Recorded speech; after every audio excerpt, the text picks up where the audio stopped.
Run Saber were one of those games that really caught my attention back in the 90s. Saw in one of the old EGM magazines and read that I had similar gameplay to Strider, and I believe I saw it at a video store once, and I thought, wow, this is probably a badass game. But unfortunately for me, I was a kid and I didn't have access to Super Nintendo. As you all know, I was a big Sega kid, and Strider were one of my favorite action platformers. So you could definitely see where I had a little bit of envy towards this game. Many years later, I got my hands on a Super Nintendo. Finally bought one, and then this was one of the games I was itching to get, and I finally got it. And here I am gonna review it for you guys. And of course, I'm gonna draw comparisons to Strider because just by looking at it, you can already tell that there is definitely inspirations from Strider. Everything from like the jumping, hanging onto the ceiling, hanging onto the walls. But there's a little bit more to it than that. There's a lot of differences and whatnot I could definitely point out. As you go to see, the biggest difference would be the ability to use two different characters. The guy you see here is Alan, and the chick you saw previously is Sheena.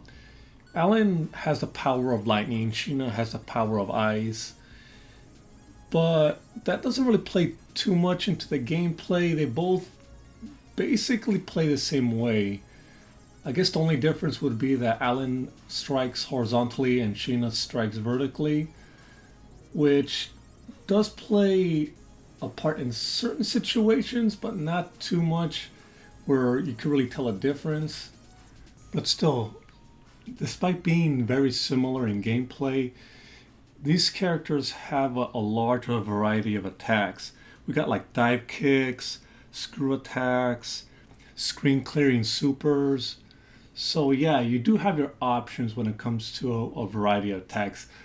And these moves will come in handy when dealing with certain bosses or enemies. So you will never feel like you're at a disadvantage while playing. There was never a time when the game felt unfair. Challenging, sure, but not unfair.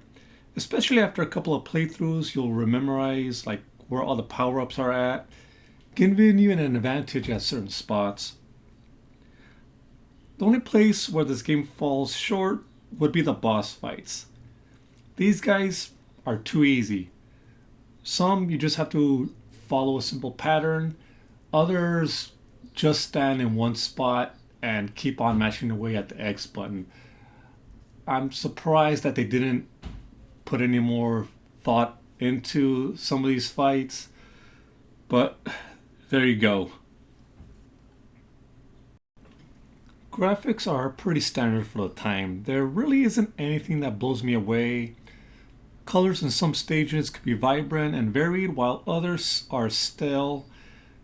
So there's a little bit of inconsistency in that part. Still, I am impressed with certain scene transitions from one location to another. Like as you play through a certain stage, you could start at dusk and end up fighting the boss under the clouds in the moonlight. So things like that really give this game a little bit of charm. But besides all that, there's a lot of detail going on in the background. As you can see, there's a nice little pyramid sitting back there with a cliff, and nice detailed cliff. Same goes for the foreground, and I like the nice little touch that they have in this particular area where there's a light mist going across the screen. So yeah, when it comes to graphics, they definitely did have some nice touches here. My only gripe I have in terms of graphics would be the character sprites themselves. As you can see, they're a bit on the small side, especially compared to Strider. Strider has a nice big character sprite with animation and whatnot, and the character sprites in this game, especially with some of the enemies as well, is that they're pretty small. So there's a lack of detail when it comes to these characters. Still, for the little detail that they do have here, The characters still look great. They are vibrant and they do have an assortment of colors to choose from. As you can see here, I changed China's uh, color from, I guess, dark gray to green. And that's a simple thing you could do. I believe it was in an instruction manual. All you gotta do is pause the game and then push select to go through all the various colors available. So yeah, that's a nice little thing they added there.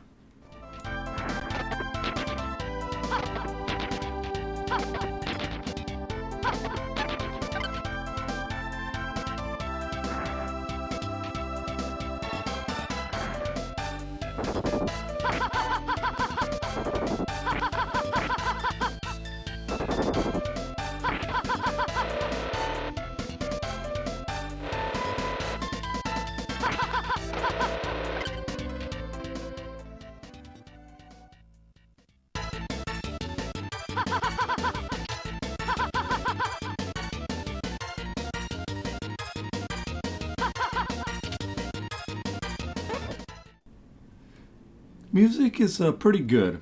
It catches the mood of each individual level, and there are times when the tempo's up and upbeat, and there are times when it's down and leaves things kind of moody.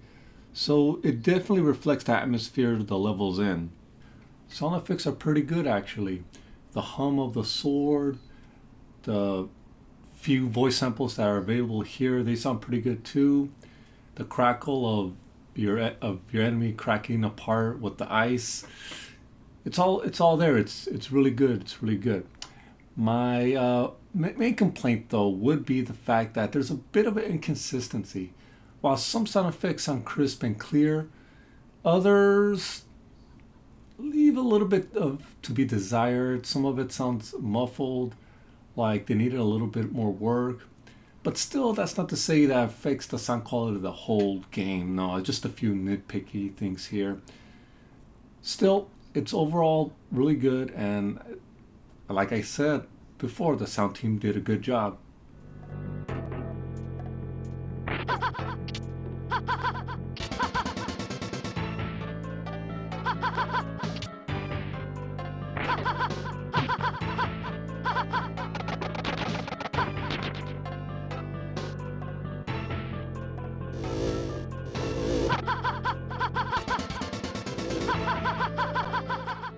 Controls are responsive. However, I feel that things could be tightened up a little bit. Maneuvering in the air is relatively easy, and aerial attacks are just as easy to perform. Basic attacks are done with the Y button, and jumping with the B. You can also clear the screen of enemies with the X button should you find yourself in a tough situation. However, sliding does take time to get used to. Unlike most games where sliding is done by crouching and pushing a jump button, this game has you crouching and pushing L and R. So yeah, it's a little bit out of the norm, but still with a little bit of time you can get used to it. Now, when I say the game needs a little tightening up, well, the thing is that it feels a little loose. And when you're falling off platforms or trying to come down from the ceiling, you tend to float there a little bit before falling all the way down. So it could throw off your pace a little bit if you do that, but still it's a minor thing in terms of control, so it shouldn't really matter in the long run. And there you have it, guys. Run Saber on the Super Nintendo. What do I give this game? I give it a B minus. Now, why a B minus and not an A or a regular B or something like that? Well, there's a couple of shortcomings this game has. For one, the game's pretty short. With only 5 levels, I was able to beat this game like within half an hour my first playthrough. And subsequent playthroughs, I was able to beat it like close to and below 20 minutes. So yeah, it is pretty short. Another thing would be the bosses. Now, some bosses are kind of challenging.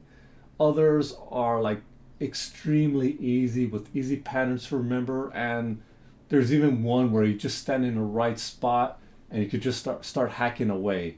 So There is a bit of a lack of challenge when it comes to that aspect of this game, but that's not to say it's a bad game. No, it's a pretty solid game.